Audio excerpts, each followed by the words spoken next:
Hello, everybody. Very glad that you were able to join today. Today marks, I would say, a second session about pricing in A2P messaging or in SMS as a communication channel in general. So today I am joined by Svea Mäesalu. Why don't you introduce yourself? Hi, everyone. I'm Svea, Customer Success Manager here at Messente.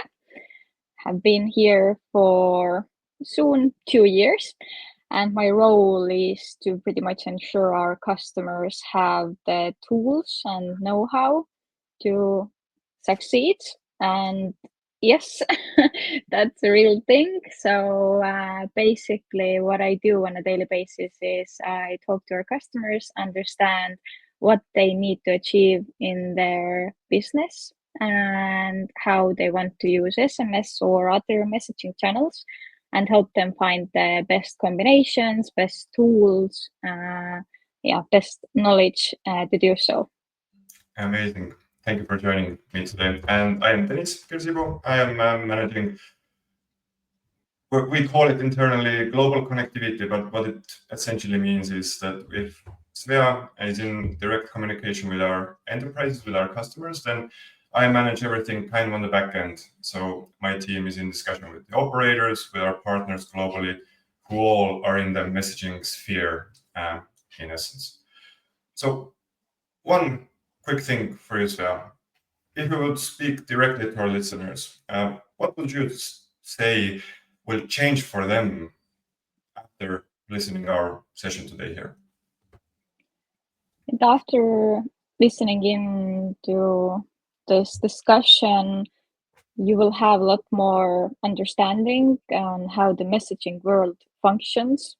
And also you'll understand how the cost of SMS messages will affect the big picture for your company, for your organization. So you really understand how it plays into your business needs. Awesome. Thank you. So quickly to cover what we're going to talk about today. First of all, we'll discuss a few different use cases and what actually SMS as a communication channel is. We will be talking about pricing, why it's so different around different markets and destinations globally, how you can actually optimize the pricing, what are the downsides of buying a service that is too cheap to actually be true. Talking about the impact and, like Svea mentioned, this bigger impact to your overall business. What is Messente's narrative in the same context? And finally, what are the things you should ask or things to consider when you are evaluating your messaging provider? So if we dive right into it, my friends often ask me what I am doing in Messente or what Messente does. And probably the usually easiest option or easiest thing to mention is, those parcel lockers that you receive your packages that you order online, that text message. These are the type of things that, Messente deals with. But in essence, it's way bigger than what I just mentioned, right? It's about enterprises building and keeping the relationship with their customers.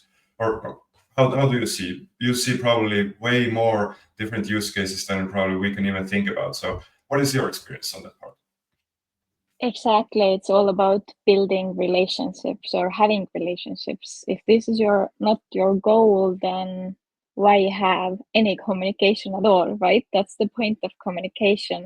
And we have very much different use cases. For example, quite recently, a customer sent out messages via us that was used to break a world record in having the most people in sauna at the same time. But we also have, for example, workers' unions that are doing internal communications, political parties that are doing internal communications, agricultural companies. And one of maybe also my personal favorites is cyber security company that sends kind of like phishing messages to the participants of the courses to check whether they could detect a phishing message or not.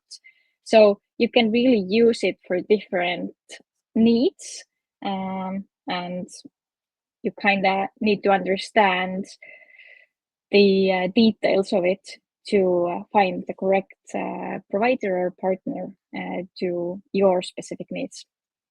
Yeah, there's so many options what you can actually do and achieve. So it's an amazing tool, but it does require experience or thinking outside of the box to actually utilize it to the fullest extent.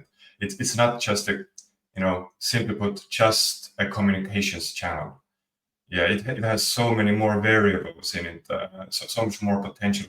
And this is, I think one of the things that I have gathered, attending numerous messaging events throughout the years, is there was a quote from one industry expert, and he said that roughly only 5 to 7%, I may have those numbers wrong, but the range was in that range, below 10% of businesses who actually could use SMS as a communications channel are using it today.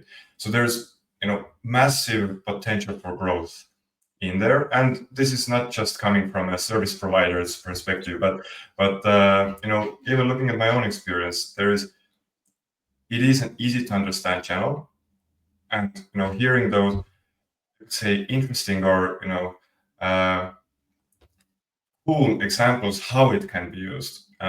It does kind of show that a little bit need more focus, and the thing that we are about to hear discuss probably lands on the correct ears as well. Yeah, absolutely. So now if we continue talking about the pricing, there is very big differences between different destinations, countries, and this is a question that often gets asked. Why is the pricing so different? Very easy to understand example, perhaps, in Austria, direct message price from the operators is roughly, 1.5 cents. Their neighboring country, Germany, 5.8 to 6 cents. How do you see, from your perspective, your communication with the customers, is it a big problem, or is it very difficult for them to understand why there's such a wide range of this pricing? It depends where the customer is coming from. So if we take an example close to home, an Estonian company that has been in business for years, but only locally. So maybe Estonia and a few neighboring countries where the prices are quite similar, and maybe they have sent messages for 10 years already, and they want to expand to the US or to China or somewhere else, which has completely different pricing, then it comes as a surprise.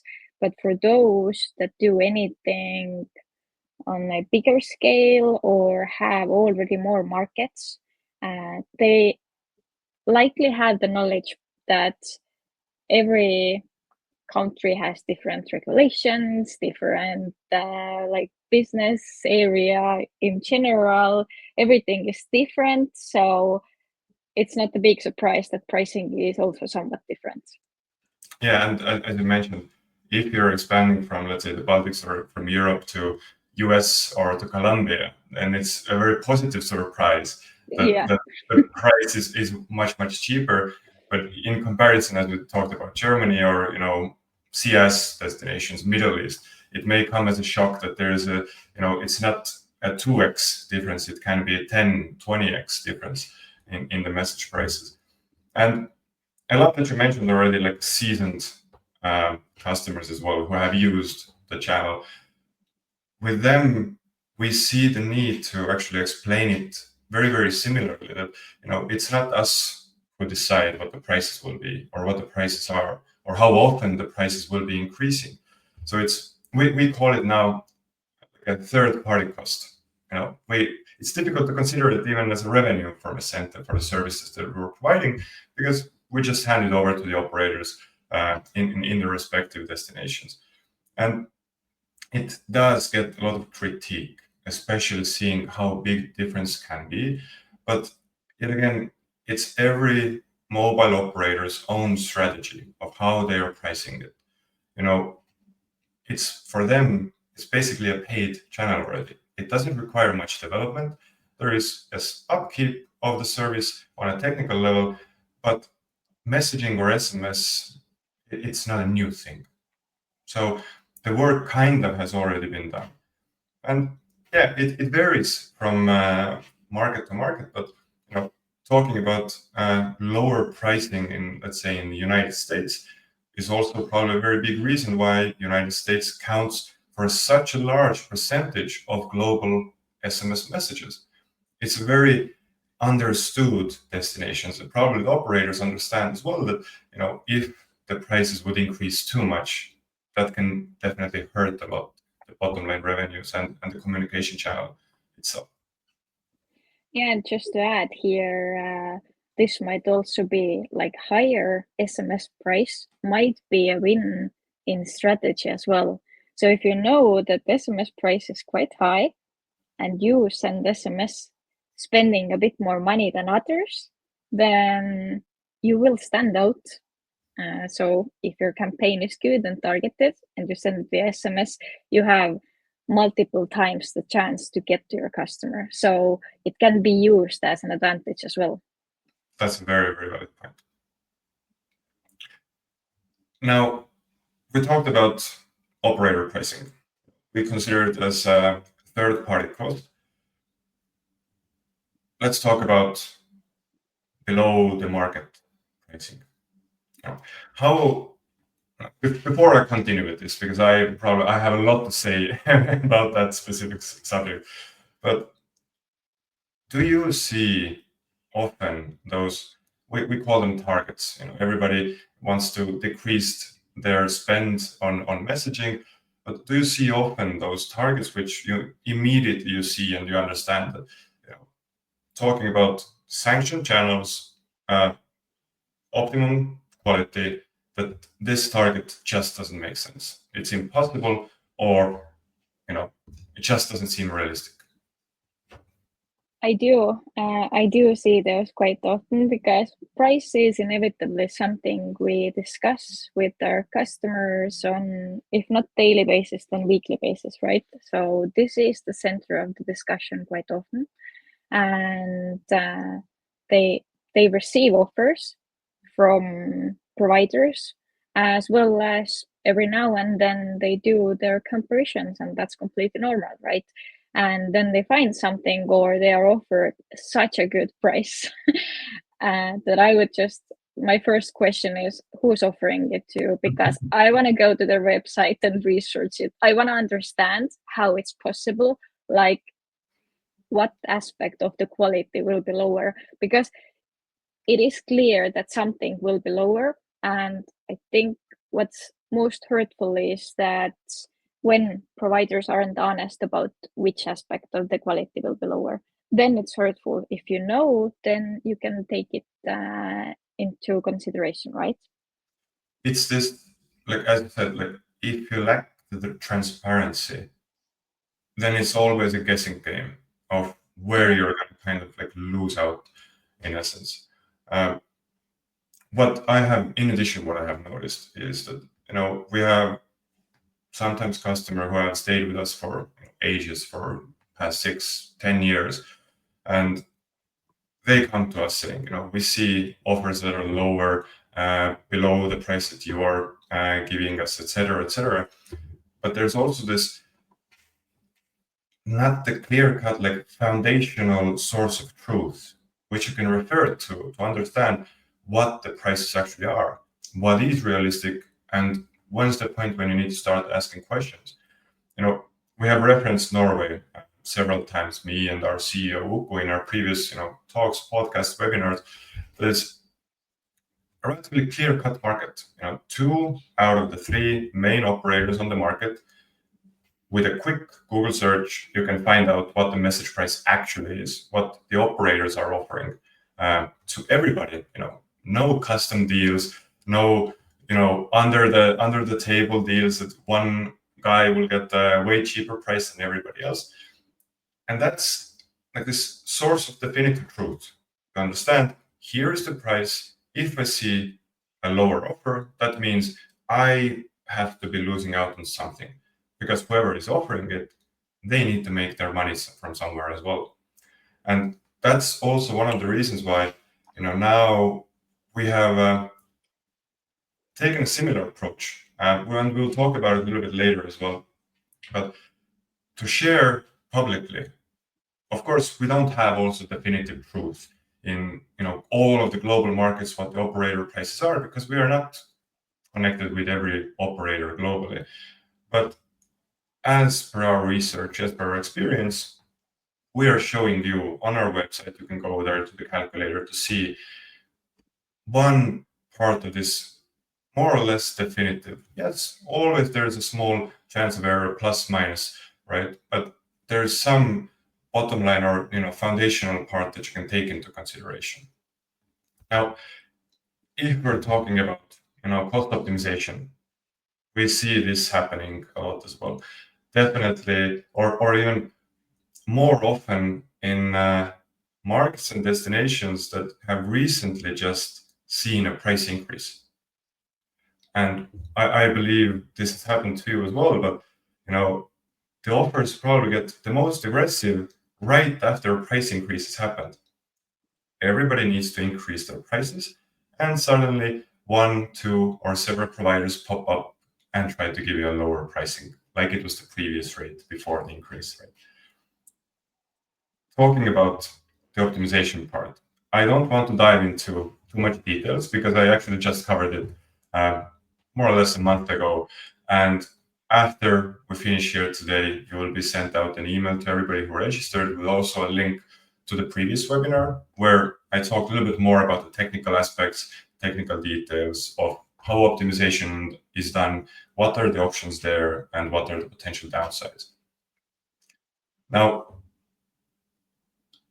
understanding, yes, we have one price, which should be the source of truth, and we have the lower price that we can optionally choose. Let's talk about the impact of what may happen. And I want to emphasize it may happen because sometimes we just don't notice it, right? What may happen if you choose a lower pricing, very attractive lower pricing service instead of perhaps a little bit more expensive, but something you can trust? I know that you have many real life examples for that. I'm very excited to hear that. Yeah, absolutely. So the lower price, lower quality would be referred as HQ because I might slip and say some slur here. Anyways, one of the examples from, it's a month ago. We have a customer, a financial institution that has been using us for ages. And of course, every year, every 2 years, they do the price comparisons, reach out to different providers. As far as we know, they have found us to be the most reasonable one, and now wasn't even the time that they usually do it, because we negotiate the price or have been negotiating the price a bit, looking at their quantities, etc. Now they reached out saying that they got a too good to believe offer. So of course I looked into it, and they were pretty sure they were gonna switch. It was rather like an informational email than, "Hey Svea, let's have a talk. Maybe we can do something regarding the pricing," right? So I looked into it straight away because it seemed so unrealistic that they were offered such a price on their main market. And of course, it was a lower quality price. So the first thing I asked, I was like, "Do you know if your sender ID or sender name will be overwritten with them?" Because this is often what happens with the lower quality routing, right? you send the message with your brand name. So we would be sending it with Messente, and it arrives with like a generic long phone number, which isn't great for brand visibility either way. But if you are a financial institution, and now there's so much scam, so much spam going on in the names of financial institutions. Imagine receiving a text message with a random number, with your country code, but a random number from a bank. Do you trust it? It has quite like literally no credibility to it, right? Zero credibility. Absolutely agree.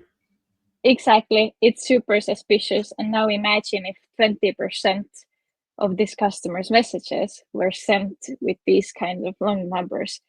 Probably people would be discussing if they are being hit with some kind of like spam wave. They wouldn't be clicking the links. They wouldn't be doing the action the financial institution would like them to do, right? The point where they're sending messages, because they just don't trust the center. And that is a huge issue.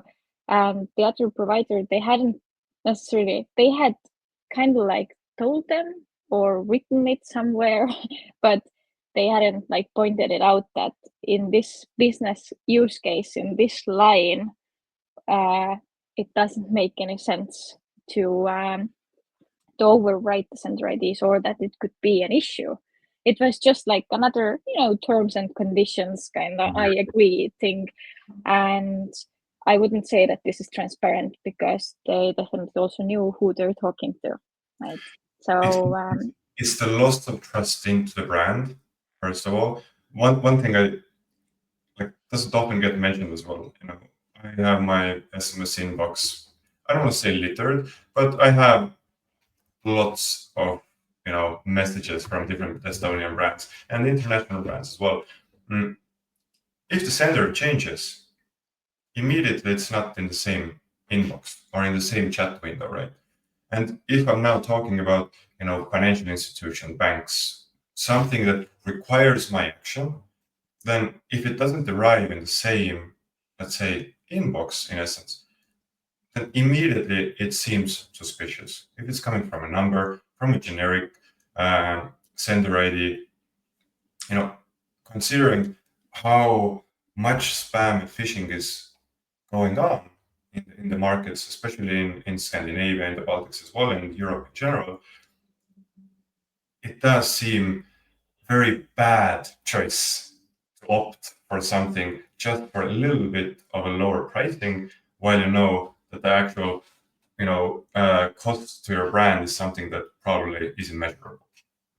Yeah, and the worst thing is that you probably notice it within like, I think it might take even more than a month if you do track it, right? Then you notice that something is off, but you might not even be able to like point the pain point specifically, and it might take a long time to fix it afterwards. Even if you switch the traffic back to a good quality routing, it takes time to fix what was broken for a while, and you might not get back the trust of the customers, because now they will look at your messages thinking, is this a real one, or is this one of those scam things, the scam things that never happened?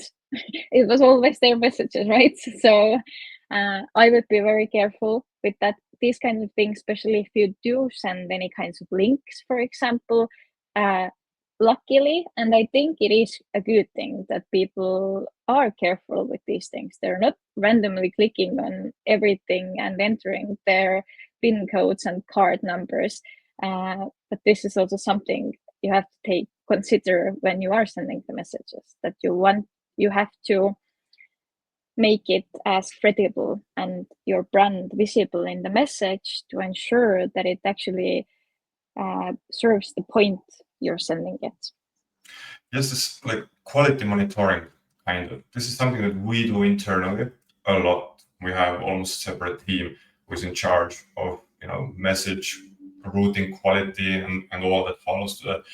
But as an enterprise, what would you say are some of the simple tools that they can use?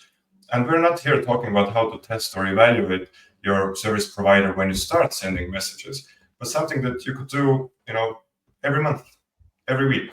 What would you say, or what are some of the tips and tricks that you would recommend our customers to do? First of all, you have to understand why you're sending the message. What's the goal? Is the goal customers logging into your portal? Is the goal customers buying more of your product? Is the goal getting them to the doctor's appointment? So that's what you're measuring. You're not measuring whether the message is delivered, what's the delivery rate. You are measuring the goal. So I have another story, because I have like a huge suitcase of stories where I can pick suitable ones out. So we had a new customer actually switching from a provider to us. They had some issues with support quality or the support not being available. So they didn't necessarily switch for price. We were around the same price. The previous one might have been a bit cheaper, but like really, it didn't make a big difference for them pricing wise. They had 99% delivery rate before switching. So we were like, that's the perfect, like it's the dream customer. They bring like such a high quality database that it's a dream for the upcoming stages. Maybe if they want to expand to marketing messages, then they have such a clean database, etc. So we were excited. And then they switched, and like more than 10% drop happened pretty much straight away. The customer was super unhappy because we promised high service level. The target markets weren't anything complicated. So we were jumping through every hoop, troubleshooting it any possible way, like what's going on, what's wrong with it. And it didn't improve. It was still, it did a few percentages, which is also good, but it was still under 90%.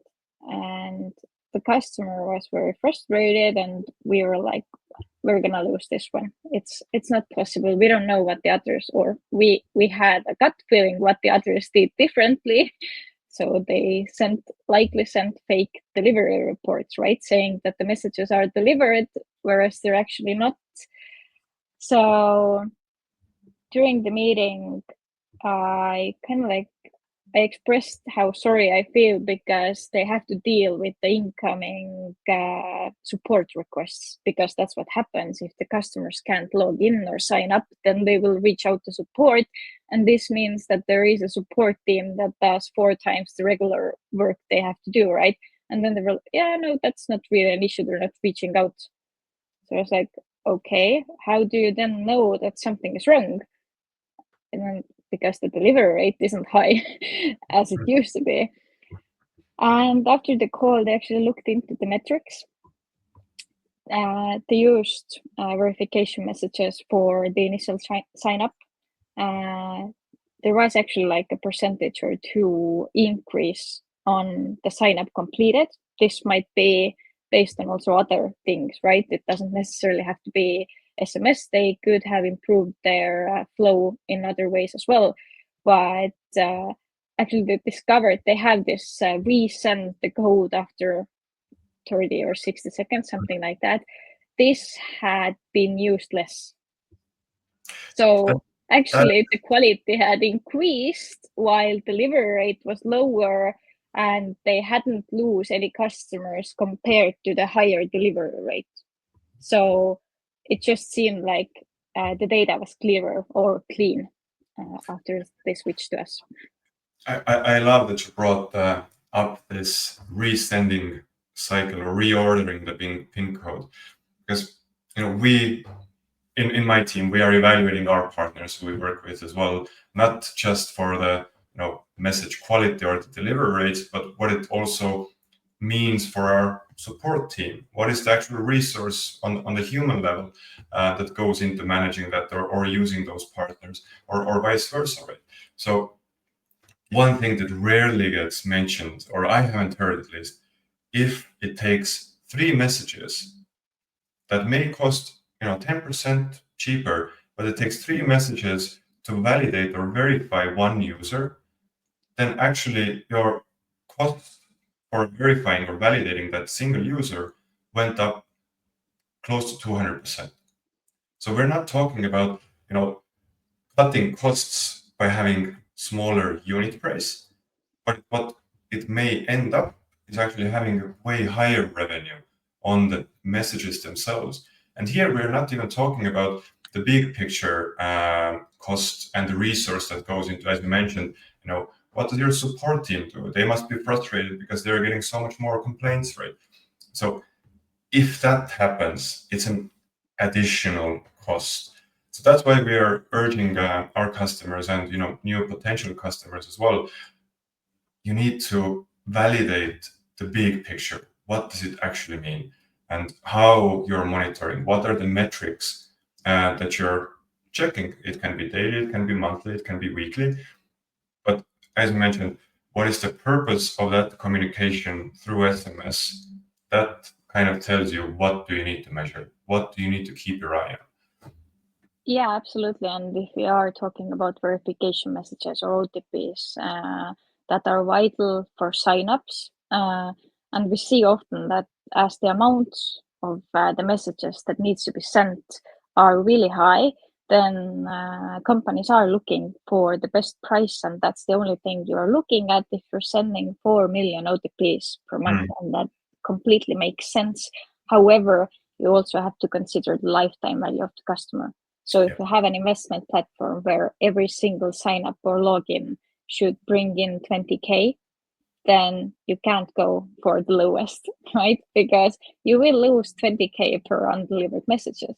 And we have customers like that will lose 20K per undelivered OTPs. So I think the lifetime value and how it affects both like customer journey in your product or in your service, as well as how it affects your team. How much time do you have to deal with messages that aren't delivered or that are delivered in some kind of odd ways or in, 2 hours? So if you don't have time, then outsource it to someone you can trust. Exactly. It's putting kind of almost like a price on an undelivered message.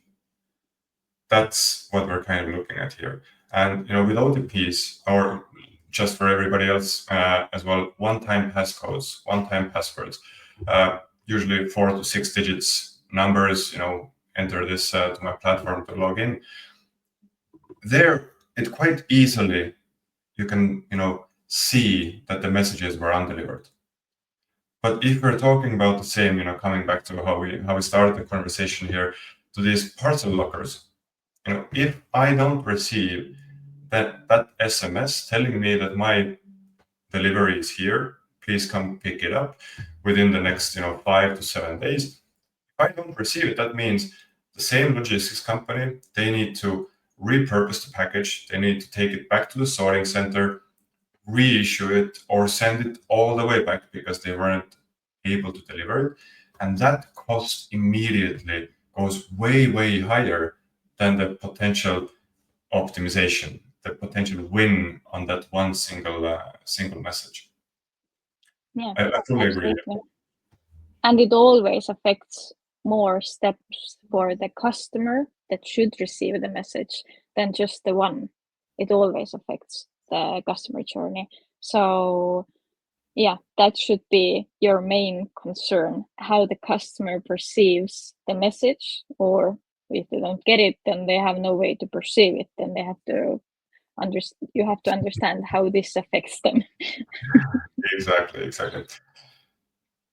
Continuing, how we have made our pricing now work.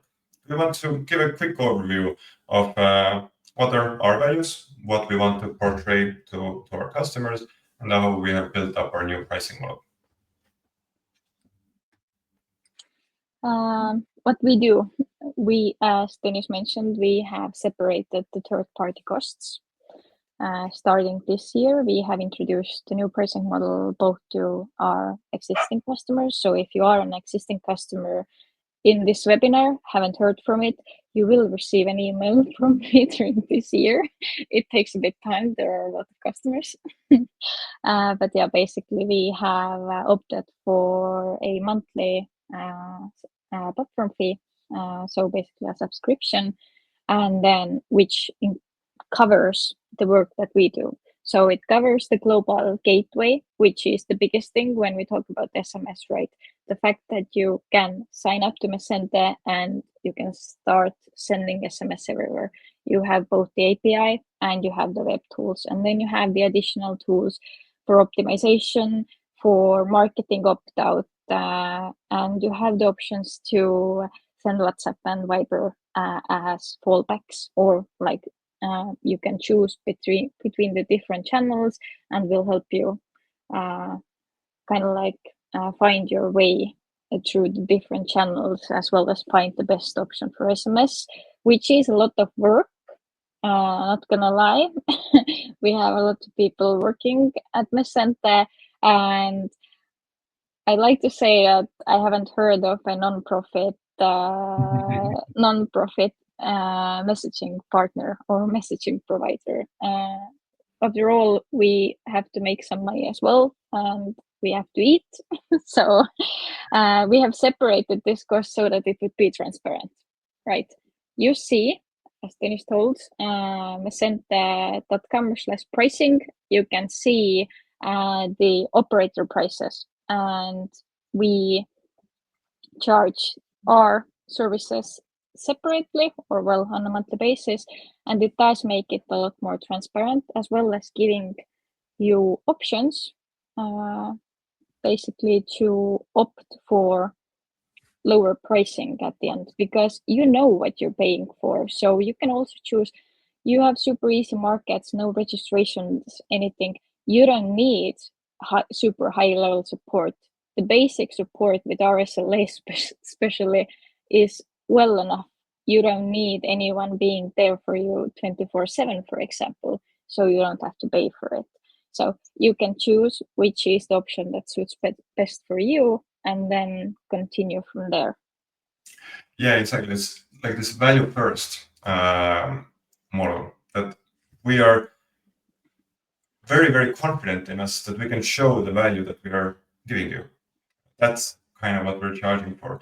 I have been for a long time very strong advocate of not portraying us as a service provider, or even talking about our customers. It sounds like weird to say that our customers, because the way I kind of have approached it in my line of work is we are partnering up with the companies who use our services. So it's a very two-way street. We are here to advise, to guide you through that messaging landscape, to help you make better decisions, to give you the information on how to optimize, what can be done, or what would be done if you would opt for something else. So it's this very transparent way of handling, or trying to at least approach this whole context. And it all boils down to transparency. Yeah. Very last point in our agenda. I see that we're very, very close to our time limit that was set for us. But a few things to keep in mind when evaluating your current provider. I'll go first here. Technical questions. We have a short list of them. I won't go into these yet again right now. We will send them to you afterwards in an email to everybody who has registered. So you'll have a nice little cheat sheet to take from there. A few things I want to mention. Monitoring and comparing. I am often encouraging our own customers and others as well, A/B testing. It doesn't take very big or massive resource usually, if you don't have to make big integrations, etc. If you can use, let's say, dashboard sending in our case, so you can test out our services very, very simply. Take the measures or the things, the values that you're measuring for quality, like Svea talked before. Do the A/B testing and see the results. We are not afraid if you compare us with somebody else. Worst case scenario is that we lose that means that's very good feedback for us to improve our quality, our service, how we can actually grow and get better. And after that is done, is still the monitoring part. Don't forget to ask those questions, even after you have chosen your service provider. Keep them on your toes. It's a good thing. Have those quarterly calls, which may always seem that somebody again wants to talk to me. How am I doing, and what else do they want to sell to me? But these exchanges of information, we can share. What are the changes happening around the industry? What we see, and we are very much interested in understanding what you see as well. What would you say? First of all, absolutely, we are very much interested in what our customers are doing, because we wouldn't be doing anything if there weren't any customers whose messages we could send. So, but when we come to the points or pointers on how to choose a provider, or I think this is more for the first time chooser pretty much, but establish the goal for your SMS messaging. So what do you want to achieve, right? After that's clear, what would be the customer action that should follow your SMS message, then you can list your priorities. So what are the most important things for you when you are buying the service? Is it support, or is it high delivery, or is it sender IDs? Is it web app? Is it making sure your brand credibility stays the same, or visibility stays the same, right? So list the priorities, the most important one first, and then you can assess the different tool sets based on that. So the third point would be comparing the tool sets available, right? So there are lots of bells and whistles that are completely necessary for some customers, and there are other customers that have been used for our services, for example, 10 plus years, never needed some of the tools. So the tools are there for you to be able to use them, but it doesn't mean that you will ever need them. But it's also a good sales tactic to tell you that we have these 500,000 things that could help you, but potentially only need one, which is SMS gateway, API, nothing else. That's the only important thing, right? Then check the reviews. I think the reviews by other companies tell you a lot. And also sometimes they are quite funny. So it's also like a form of finding joy in little things, I would say. And last but not least, as Tõnis mentioned, don't be afraid to go kind of like back to your partner and assess what they are doing, assess how you are doing. So there's also a bunch of things that you yourself can change in your SMS messages. SMS message, such a plain thing. You can do everything with it, but you can also do like everything wrong and everything right? So kind of like assess how you're doing, assess it based on the goal you set and based on the priorities. Do you fulfill these or not? These are my 5 main key points, maybe, that you can take away, note down in a list, and then use going forward. Thank you for concluding it in a so nicely packaged way. Quick question round as well. If somebody hasn't written their questions into the comment section yet, now is the time. But I have here one from Sied asking about if big OTP senders who are directly reaching out to mobile network operators with their application to per phone agreements, do we see an impact of this for the pricing in the market? I would love to see an impact of it.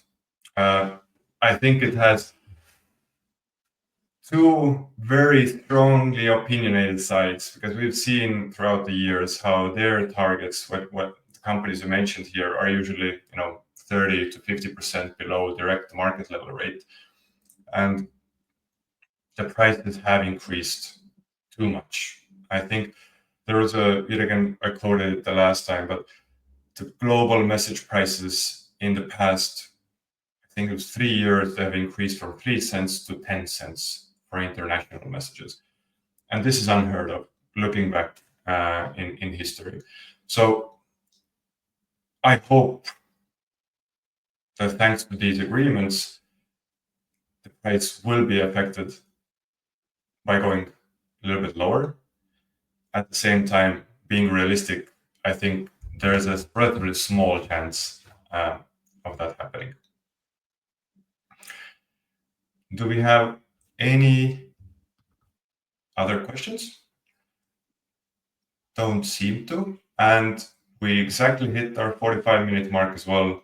So I think it's an amazing time to conclude our today's session. Thank you, Svea, for joining me.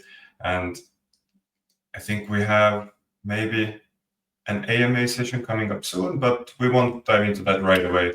Everything will be shared in the follow-up email. Yeah, thank you, Tõnis, and thanks everyone that joined us for this session.